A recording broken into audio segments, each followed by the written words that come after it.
தமிழ்நாட்டு மக்களுக்கு நாம் எப்படியெல்லாம் துணையாக இருந்தோம், எப்படியெல்லாம் மக்களோட மக்களா இருந்தோம்னு சொல்றேன். 1990ஸ்லயே ரசிகர் மன்றமா இருந்தப்பவே மக்களுக்கு துணையா நிற்க ஆரம்பிச்சோம். அதுக்கப்புறம் நற்படி மன்றமாகவும் அதுக்கப்புறம் விஜய் மக்கள் இயக்கமாகவும் மாறி மக்களோட மக்களா நின்றுகிட்டு இருந்தோம். 2008இல் ஈழத் தமிழருக்கு ஆதரவா உண்ணாவிரதம் போராட்டம் செஞ்சோம்.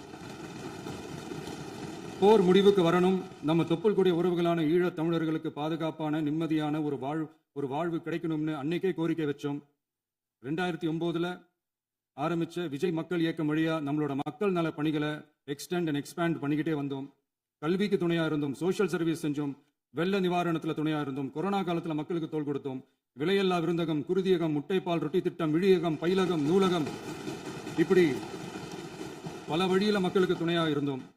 அப்புறம் நம்மளோட திரைப்படங்கள்ல நம்மளால முடிஞ்ச வரைக்கும் ஊழல் எதிர்ப்பை சொன்னோம், சமூக நீதியை சொன்னோம், கல்வியை பத்தி சொன்னோம், அரசியலை பத்தி சொன்னோம்.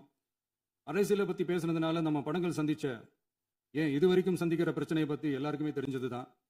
இது மட்டும் இல்லாம 2011ல் நாகப்பட்டினத்துல மீனவர் பிரச்சனைகளுக்கு ஆதரவா ஒரு பெரிய பொதுக்கூட்டம் நடத்தினோம். மீனவர்கள் மீதான தாக்குதலை கண்டிச்சு பேசி அதுல நம்மளோட எதிர்ப்பை பதிவு செஞ்சோம். 2017ல் ஜல்லிக்கட்டு போராட்டத்தில் தமிழர் பண்பாட்டு உரிமைக்கான நம்மளோட ஆதரவை தெரிவித்தோம். 2018ல் ஸ்டெர்லைட் போராட்டம், துப்பாக்கி சூட்டில் பாதிக்கப்பட்ட நம்ம சொந்தங்களை நேரில் சந்திச்சு ஆறுதல் சொன்னோம். 2021ல் உள்ளாட்சி தேர்தலில் விஜய் மக்கள் இயக்க வேட்பாளர்கள் போட்டியிட்டு ஜெயிச்சாங்க. கல்வி விருது விழா நடத்தி சிறந்த மதிப்பெண் பெற்ற மாணவ மாணவிகளுக்கு ஊக்கத்தொகையும் பரிசும் கொடுத்தோம். 2024ல் தமிழக வெற்றி கழகத்தை ஆரம்பிச்ச உடனேயே CAA-வை எதிர்த்து அறிக்கை விட்டோம். அரசியல் கட்சி ஆரம்பிச்சு விழுப்புரம் மாவட்டத்தில் விக்கிரவாண்டியில் நம்மளோட முதல் மாநில மாநாட்டிய வெற்றி கொள்கை திருவிழாவை நடத்தினோம். தந்தை பெரியார், பெருந்தலைவர் காமராஜர், அண்ணல் அம்பேத்கர், வீரமங்கை வேலுநாச்சியார், மக்கள் சேவகர், அஞ்சலை அம்மாள்னு நம்மளோட 5 கொள்கை தலைவர்கள் அறிவிச்சோம். இந்தியாவிலே 2 பெண் ஆளுமைகளை கொள்கை தலைவர்கள் அறிவிச்ச ஒரே கட்சி நம்ம டிவிக்கு மட்டும்தான் என்ற பெருமையோடு அறிவிச்சோம். பெரியார் சொன்ன மாதிரியே அவர் சொன்னதுல நமக்கு ஏற்புடையதை மட்டும் எடுத்துக்கிட்டோம். அவரோட கடவுள் மறுப்பு கொள்கையில நமக்கு உடன்பாடு இல்லைன்னு ஓப்பனா அறிவிச்சோம். நமக்கு கடவுள் நம்பிக்கை உண்டுன்னு அறிவிச்சோம். யாரோட நம்பிக்கைக்கும் நாம் எதிரானவங்க இல்லைன்னு தெளிவா அறிவிச்சோம். பெண் கல்வி, பெண்கள் முன்னேற்றம், சமூக சீர்திருத்தம், சமூக நீதி, இப்படி பெரியாரோட கருத்துக்களை நிறையவே ஏத்துக்கிட்டோம்னு அறிவிச்சோம். அண்ணல் அம்பேத்கரோட சம வாய்ப்பு, சமநீதி, சமத்துவத்தை ஃபாலோ பண்ணுவோம்னு அறிவிச்சோம். பெருந்தலைவர் காமராஜரோட மதச்சார்பின்மையை ஏத்துக்கிட்டதோட அவரோட நேர்மையான நிர்வாகத்தையே ஒரு கொள்கையா ஏத்துக்கிட்டோம்னு அறிவிச்சோம். வீரமங்கை வேலு நாச்சியாரோட மண் மீட்பையும் சமூக நல்லிணக்கத்தையும் பின்பற்றுவோம்னு அறிவிச்சோம். மக்கள் சேவகர் அஞ்சலை அம்மாளோட விடுதலை வேட்கையையும் மக்களோட வாழ்வாதாரத்துக்காக உறுதியாக நிற்கிறதையும் பின்பற்றுவோம்னு சொன்னோம்.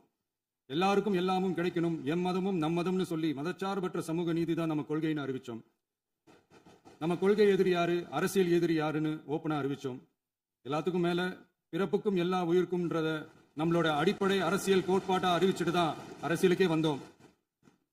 நம்ம மதுரை மாநாட்டில் நம்மளோட தேர்தல் அரசியல் மற்றும் ஆட்சி அதிகார அரசியல் வழிகாட்டியா அறிஞர் அண்ணாவையும் புரட்சி தலைவர் எம்ஜிஆரையும் ஏத்துக்கிட்டதா அறிவிச்சோம். அப்புறம் இன்னனையும் நாம இங்க பதிவு செஞ்சே ஆகணும். எல்லாரும் கட்சி ஆரம்பிச்சுட்டு தான் ஒவ்வொரு வீட்டுக்குள்ளேயும் போவாங்க. ஆனா நாம ஒவ்வொரு வீட்டுக்குள்ளேயும் போனதுக்கு அப்புறம் தான் கட்சியவே ஆரம்பிச்சிருக்கிறோம். ஒவ்வொரு வீட்டுல ஒவ்வொருத்தரும் நம்மள அவங்க பிள்ளையா, மகனா, அண்ணனா, தம்பியா ஏத்துக்கிட்டதும் இயல்பா நடந்துச்சு.